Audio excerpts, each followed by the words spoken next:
Olá, cidadão, olá, servidores.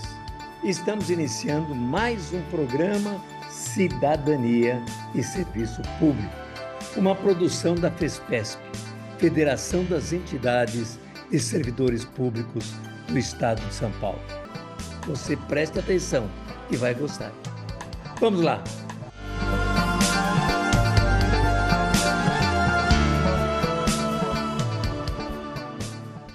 Pessoal, primeiro eu queria explicar para vocês que eu obtive essas informações através do livro do Silvio Miceli, que já foi presidente, através do requerimento do deputado Reis, que enviou para o IANSP algumas informações técnicas, né? E também no site, né? E também da nossa convivência. Então, a fonte é essa, tá? Que eu queria trazer para vocês. Se houver algum erro, alguma coisa, eu peço para que vocês me corrijam, tá bom? Porque a gente não sabe tudo não, tá bom? Então, IANSP, Saúde do Servidor.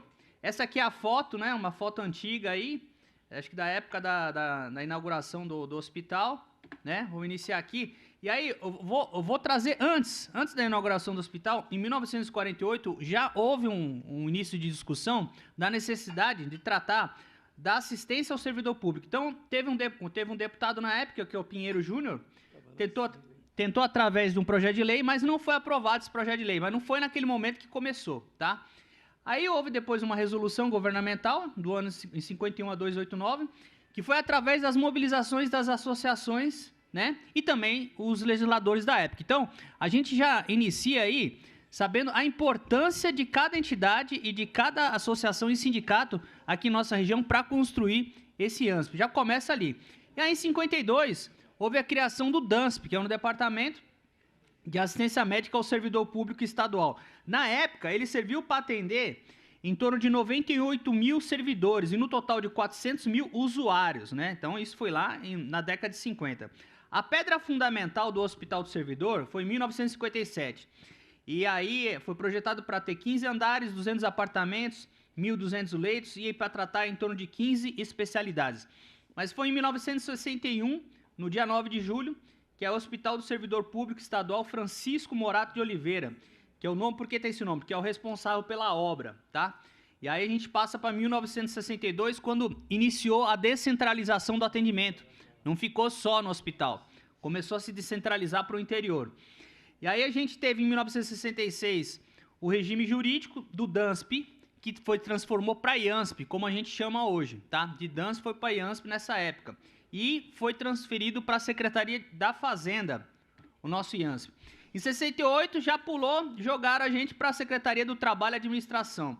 Em 1970 houve a aprovação do regimento interno do Instituto e a regulamentação do ensino e a pesquisa. E aí eu fui até consultar a nossa querida Nilza, que é a nossa secretária, se estava funcionando ainda essa questão do ensino, e ela disse que sim, viu? Esse departamento aí é uma das coisas, joias que nós temos tesouro do IANSP, é o ensino e a pesquisa, né? O desenvolvimento da pesquisa, que é muito importante, que muitos não sabem, tá? E aí, em 1984, pessoal, olha que interessante, foi criado o CEAMAS, muitos devem conhecer, em algumas cidades existe CEAMAS que nós vamos falar mais na frente aí. Em 87, foi mandado para a Secretaria de Saúde, né? Em 2008, a Gestão Pública, aí foi para a Secretaria de Gestão Pública. E aí começou a abertura de credenciamento de profissionais da saúde, clínicas e hospitais. Houve uma reestruturação também nesse ano do Centro de Desenvolvimento e Pesquisa, que é o CEDEP, né? E aí em 2009, o início de credenciamento de médicos em consultórios e clínicas, contratação de laboratório de imagem e análise clínica. Naquela época tinha em torno de 140, tá? Aí foi implantado em 2009 também o sistema informatizado, que eu acho que também é um momento importante, porque aí começa a reduzir custos e fraudes também, né? Porque quando tem as coisas informatizadas, tem um controle maior. E aí foi apresentado nessa época também o guia de usuário e aí as emissões das tais carteirinhas. Na época eram carteirinhas físicas, né? Hoje são digitais. Em 2010, pessoal, a gente teve um aumento no atendimento em torno de 200 municípios estava sendo atendido aqui no estado todo. E houve uma reforma e a modernização do CEAMAS, tá? 2011, se completou 50 anos do Hospital do Servidor e aí teve o primeiro congresso, teve o Congresso Internacional do Idoso e é o desenvolvimento do Hospital do Amigo do Idoso. Aí e também o portal corporativo intranet. Em 2012, Houve uma reforma na cozinha para atender 600 lugares, em torno de 4.500 refeições diárias. Programa de integralidade, base do projeto do Hospital Amigo do Idoso. E a digitalização dos prontuários médicos, mais de 30 milhões de prontuários, imagina só. Hein? Em 2013, reforma e ampliação do complexo do IANSP. Em 2014, fomos para a Secretaria de Planejamento e Gestão, um novo pronto-socorro adulto e o plano odontológico que foi instituído também no IANSP. Em 2015, um centro de diagnóstico por imagem, a reforma do complexo hospitalar, que teve uma reforma, e aí houve essa reforma nesse centro aí. Em 2016, prédio de utilidades, o atendimento ao idoso e o centro cirúrgico, primeira fase da reforma, quando estava tendo as reformas. 2017, o início das atividades do Centro de Integralidade, atendimento ao idoso e segundo Congresso Internacional do Idoso. Em 2018, inauguração do novo centro cirúrgico no hospital. Em 2019, fomos para a Secretaria de Governo. 2020, em plena pandemia, vocês devem se lembrar o gripário, né? Que o pessoal estava doente lá, ia para esse gripário. A Secretaria de Projetos, Orçamento e Gestão. Em 2021, fomos para a Secretaria de Orçamento e Gestão. E em 2022, credenciamento no Ministério da Educação para o Instituto de Ensino Superior para o curso de Gestão Hospitalar. Olha só que importância que a gente tem aí no nosso hospital e no nosso IANSP. 2023, a Secretaria de Gestão e Governo Digital. Nós estamos agora aí. E o Centro de Monitoramento de Pacientes Clínicos no Hospital do Servidor. Também foi instituído também o pronto-socorro da mulher e reformas na pediatria, neonatologia e o PS adulto e infantil. E em 2024, o pronto-socorro de especialidades cirúrgicas, que é a cirurgia geral, neurocirurgia, cirurgia vascular, urologia, aplicativo e o aplicativo IANSP Digital, que é uma coisa muito importante, que está tendo uma transformação na questão de você agendar consultas. E a gente sabe que muitos têm dificuldades ainda para manejar esses aplicativos e às vezes precisa do recurso de alguém que possa apoiá-los, né?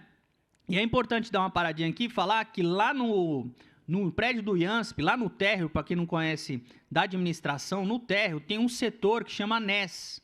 E para que serve esse NES? Ele está junto lá com a ouvidoria, se não me engano está o NES e tem um outro departamento, no prédio da administração, lá no térreo. Para quem tiver qualquer tipo de dificuldade de agendamento ou orientação sobre o hospital, lá vai ter um funcionário para orientar essas pessoas. Não é para fazer o agendamento. O agendamento quem tem que fazer é o usuário. Até porque hoje o agendamento ele tem que fazer através do aplicativo e aí ele tem que ter a conta Gov, né? Então essa conta é intransferível, é a pessoa que tem que fazer. Ela pode até ter o apoio de uma pessoa para ajudar para fazer. E aí com relação aos usuários, a gente tem, isso aí são dados de 2023, tá? É mais de 1 milhão de usuários, 1.133.192.000. São mais de 600 mil contribuintes. São em torno de 380 mil beneficiários e em torno de 150 mil agregados. Já vou explicar o que são beneficiários e agregados, tá? Contribuinte é aquele que tem vínculo com o Estado, tá? Aí a gente tem dois tipos de contribuinte, o compulsório e o facultativo. Quem são o compulsório? Servidores públicos estaduais, do Poder Executivo, Autarquia, Legislativo, Tribunal de Contas do Estado, exceto os que têm regime de previdência próprio. Facultativo. Servidores públicos estaduais que não se enquadram no compulsório, todos os beneficiários e agregados, viúvas, companheiras, empregados públicos, como o caso dos companheiros do Sintusp, né? Membros da magistratura, MP, funcionários do IANSP. Esses são facultativos. E quem são os beneficiários? Os beneficiários é o cônjuge, é o companheiro, filhos, enteado, menores sob a guarda judicial, né? Os agregados? Os agregados são o pai, mãe, padrasto, madrasta. A inscrição do contribuinte estatório é na hora da posse. No caso é compulsório. No caso do CLT, ela é facultativo, né? Ele tem 180 dias para fazer essa inscrição, tá? Agora, a inscrição dos beneficiários e os agregados, como eu falei para vocês, os beneficiários, cônjuge, companheiro, filhos agregados, pais, mãe, né? Esse pode ser a qualquer tempo. Até um tempo atrás, o caso dos agregados tinha um prazo de 180 dias, que são os pais, né?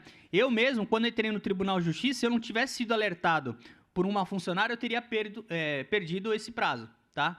Porque a gente, quando entra, a gente não acaba sabendo tudo. Então, graças a uma colega do judiciário que hoje eu coloquei minha mãe está até hoje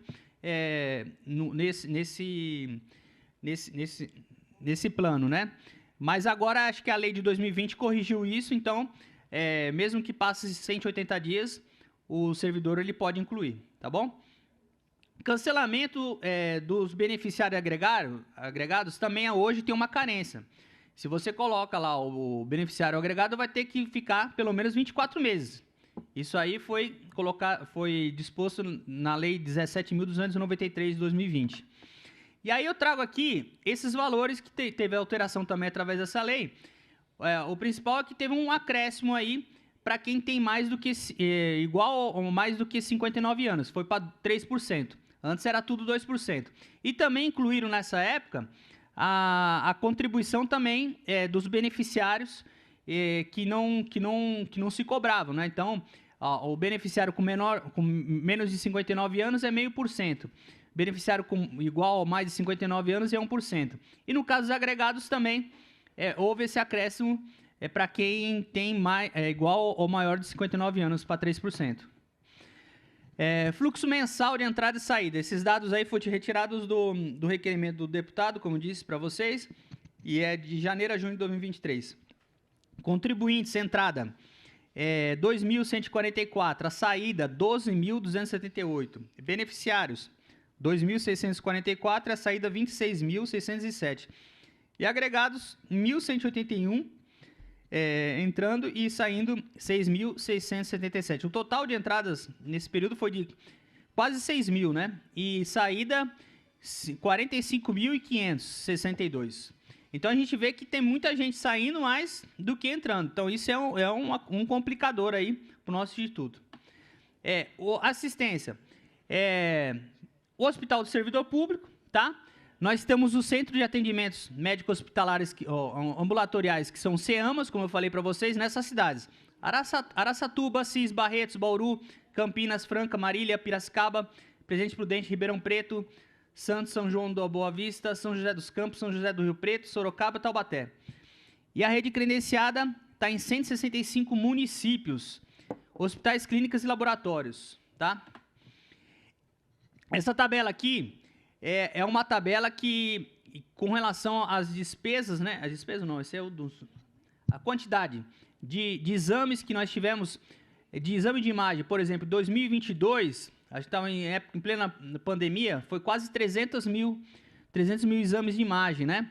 E a média mensal, quase 25 mil, né? Aqui em 2023, vocês podem ver que está menos. Mais ou menos por quê? Porque o período não foi o ano todo aí que foi computado. Foi só num período que agora... janeiro a março de 2023. Isso. Então, por isso que está menor. Então, eu vou colocar aqui, falar um pouco de 2022, que foi os últimos que a gente tem completo, tá? Então, exames laboratoriais, mais de 2 milhões e meio, quase 2 milhões e meio de exames laboratoriais, uma média mensal de mais de 200 mil, né? O atendimento ambulatorial, mais de 500 mil em 2022, uma média mensal de quase 46 mil, né? Cirurgias, em 2022, alcançando quase 15 mil cirurgias no ano e uma média de 1.225. Pronto-socorro teve atendimento de em torno de 226 mil e uma média mensal de 18 mil, quase 19 mil, né? Consultas em ambulatório, pronto-socorro e clínicas, né? Em 2022, tá? Estou falando só 2022. 2.387.969. Internações, quase 40 mil. Exames, terapias e procedimentos ambulatoriais, né? Em torno de 9 mil. Aí tem o total e a média mensal, em torno de quase 12 mil, né, de atendimento e média mensal de 952, não, 11 mil não, desculpa, 11.435.332, né, uma média mensal de quase 1.000, né, 952.944. E aí uma colega perguntou, né, como faço para saber onde estão o atendimento? Bom, a gente tem basicamente assim 2 tipos de atendimento, um no hospital e a outra na rede credenciada, tá? Na rede credenciada, vocês podem acessar o site, tá? ou o próprio aplicativo, o IANSP Digital. E aí vai ter lá o campo no aplicativo para você procurar a rede credenciada, você procura pela cidade e pela sua especialidade que você está buscando. No Hospital do Servidor, para você fazer um agendamento, você tem lá também, no site, está no site lá, esses links aí para você acessar. E também esse multicanal. Agora eu já adianto, o multicanal é muito deficitário. A gente liga diversas vezes durante o dia, às vezes não consegue o atendimento, não consegue o atendente, né? Falar com o atendente. A gente já levou essa crítica já para a superintendência. A rede credenciada. A gente tem em torno de mais de 70 hospitais, né, credenciados. Hospitais de retaguarda que dão apoio ao HSP são 5, tá? E esse serviço de retaguarda, de exames, terapia, asilar de apoio ao HSP, em torno 14, são 14 hospitais, serviços, né? Clínicas, exames e terapias, 136. Credenciados, consultórios e clínicas especializadas, 711. Então é um total de quase 937 a rede credenciada. Receitas e despesa, pessoal.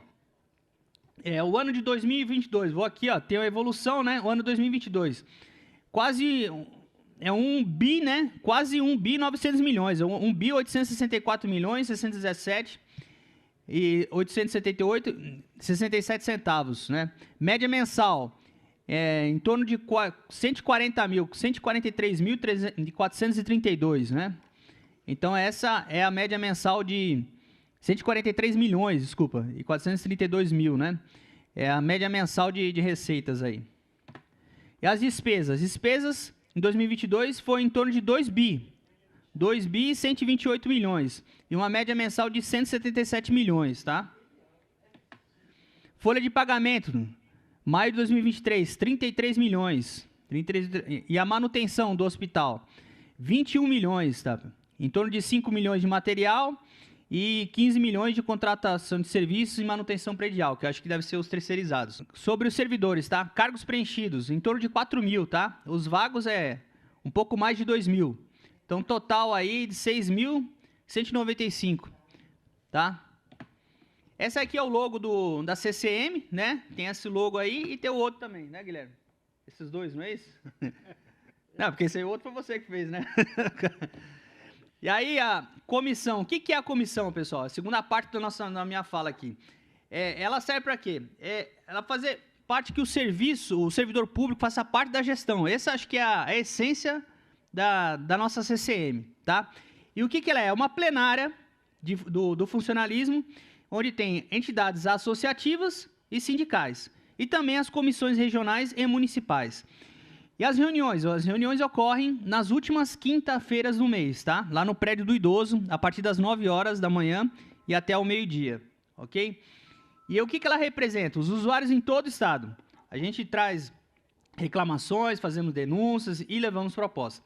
Qual que é a finalidade nossa? Qual que é o nosso motivo que estamos ali? É para tentar normalizar o atendimento e ampliar, tá? Onde não tem, a gente tem que tentar buscar. E onde está ruim, a gente tem que tentar melhorar. Aí eu vou falar um pouco sobre a história, tá? E foi em abril de 83, foi o decreto do governador Franco Montoro, né? E o secretário da administração na época, que fez, acho que o documento mais antigo sobre a CCM surgiu aí. E aí, em janeiro de 84, foi a primeira reunião da CCM. Eu queria até fazer uma pergunta aqui, quem representa essas entidades que estão presentes aqui, CPP, tem alguém do CPP? Levanta a mão. A MIANSP, USPESP, a DUSP, a ASDA, a FEPESP, está aí, né? CPC, a FALESP, a POSP, a FIANSP, a SJCOESP, a OGESP, o GESP está aí, né? A CFP, a DAI, a FRESP, a FOTEP, a DEPESP, a IPESP e a ASDER. Bom, essas aí que estavam na primeira reunião, pessoal. Isso aí eu fui colhido no livro do Silvio Miceli. Não sei se está faltando algum aí, mas foi que eu colhi, são essas que estavam presentes na primeira reunião, que foi em janeiro de 84. E aí é interessante essa data aí, se não me engano, acho que foi essa aí que você lendo o livro, ele contextualiza, interessante que logo depois, no outro dia, eu estava até falando no caminho, estava subindo a serra e falando para a Rosângela, houve aquela plenária gigantesca na sede, que de 1 milhão de pessoas, né, que foi das diretas, não foi esse ano, hein? 84. Foi, então, ele fala no livro, foi no 25 de janeiro, no outro dia teve essa, né, montanha de funcionalismo, de pessoas que estavam lá, né? Desde o início, pessoal, na origem da CCM, a gente já notou o seguinte, a necessidade de mais recursos devido ao aumento da demanda. Então, quando teve um incremento da demanda, logo no início já houve essa necessidade de recursos para o nosso IANSP. E até hoje a gente vê essa necessidade, que é uma das bandeiras de luta, que é a nossa contrapartida, né? E o que é as bandeiras de luta? A cota à parte do governo do Estado, na mesma proporção que os servidores contribuem. A outra bandeira de luta é a criação do Conselho Deliberativo, que hoje é apenas consultivo, né? Então a gente quer transformar em deliberativo, com a participação do servidor público na gestão do Instituto. E a escolha direta para superintendente do Instituto, tá? E aqui aí depois, eu vou passando aqui rapidamente, que é um pequeno resumo também histórico do que aconteceu naqueles anos de 87 e 91, que teve o governo do Quércia, né? Teve um sucateamento do funcionalismo público, greves. E aí houve uma discussão nessa época de fusão com o SUS, viu? O IANSP houve essa discussão, mas não prosperou. A CCM foi contra nessa época, essa junção com o SUS. Aí teve a Portaria 349, de 1990, do superintendente Ramos de Oliveira, que aí instituiu a CCM dentro do IANSP. O governo Fleury, em 91, 95, a situação estava crítica financeira do IANSP, houve um processo de descentralização, e a CCM IANSP denunciou vários problemas, ausência de atendimento em várias regiões. De 94 a 2000, teve um primeiro seminário, projetos de lei que tentaram solucionar os problemas financeiros. Aí tem um projeto interessante que é o 7499 do Jamil Murad, e a transformação do Instituto em autarquia. Desculpa, pessoal. A Lei 10.540, que ela permitiu a saída do servidor aposentado. Então, o servidor aposentado, quando ele aposenta, ele tem a opção de sair. Só que a gente acaba tentando explicar para todo mundo, reforçar para que não faça isso, mas tem gente que faz. Aí a CCM IANSP na LESP, pessoal, em 2007, é importante que foi instituída a Frente Parlamentar. Foi em 2007 a primeira Frente Parlamentar, e aí começou as audiências públicas. A importância da participação da CCM aqui nessa casa. E como foi falado ontem aí, de se organizar, né, para percorrer, então, que isso começou lá em 2007. Essa aqui é a lista dos presidentes, tá? A primeira lista ali são presidentes que são na verdade, os superintendentes, eu acho. São nomeados, e agora, presidida por servidores, começou em 98. Aí é interessante, o primeiro, na verdade, que não teve um, foram 3. Foi o Décio Grise, o saudoso Oswaldo Pio, que eu conheci, professor Pio, e o Juraci Pereira Loconte, que o Miceli chama esse de triunvirato, né? E aí teve os restantes aí, um deles está aqui, que é o Guilherme, que foi 2017, 2022, né? E depois o Luiz Moreno, e agora eu, né? E antes foi o Silvio Miceli, né? Todos conhecem. Pessoal, organização, isso aqui é importante, que eu queria passar isso aí para vocês, até para alertar as entidades que estão presentes, que não estão na CCM e que queiram participar, tá bom? As entidades de classe de servidores públicos, da ativa, aposentados, pensionistas, que sejam contribuintes do IANSP, é só solicitar a sua inscrição junto à mesa diretora e para deliberação da plenária. Aí vai ter direito a voz e voto, tá? Então, um voto por entidade. E a existência jurídica de pelo menos 1 ano da sua entidade. Aí a gente pode convidar superintendente, membros da administração, para comparecer às reuniões plenárias, como está ocorrendo nessas últimas. O pessoal do DECAM foi lá, teve o pessoal técnico para explicar sobre o token, né, que vai ser utilizado agora nas consultas rede credenciada. Para quem não sabe, quando você for numa rede credenciada daqui por diante, vai ser pelo aplicativo, vai receber um token, e aí quando você chegar no consultório, você vai ter que confirmar esse token. O que é o token? É um código, é um número, tá, que vai aparecer no teu celular. Então vai ser assim, um controle maior dessas consultas. Então essas pessoas foram lá para nos explicar como vai funcionar isso. A competência. Qual que é a competência da CCM? Analisar, apreciar o trabalho de previsão e execução orçamentária em todas as áreas, patrimonial, técnica, administrativa, acompanhar toda a atividade do IANSP, deliberar iniciativas, mobilizações e campanhas, tá? Examinar o plano geral de trabalho do IANSP, manifestar sobre assuntos relativos ao atendimento, constituir grupos de trabalho. As entidades representativas por seus presidentes e 3 suplentes, tá? Não tem remuneração e hoje nós contamos com 64 entidades.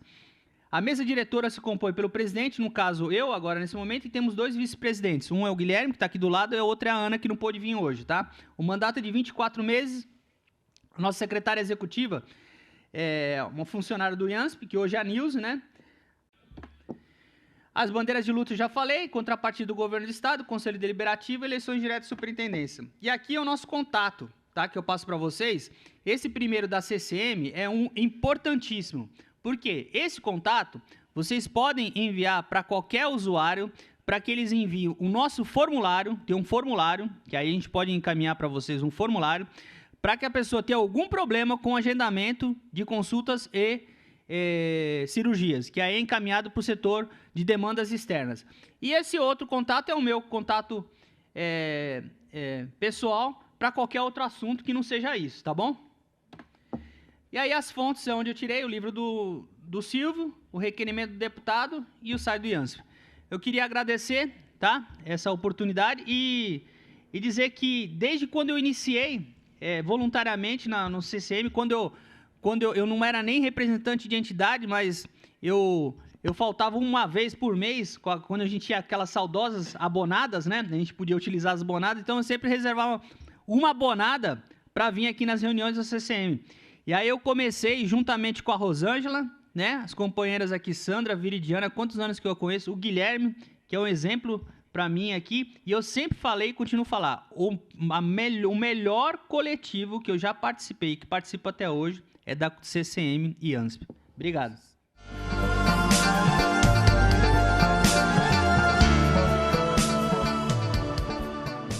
Chegamos ao fim de mais um programa Cidadania e Serviço Público, que vem conversar com você sobre cidadania e serviço público.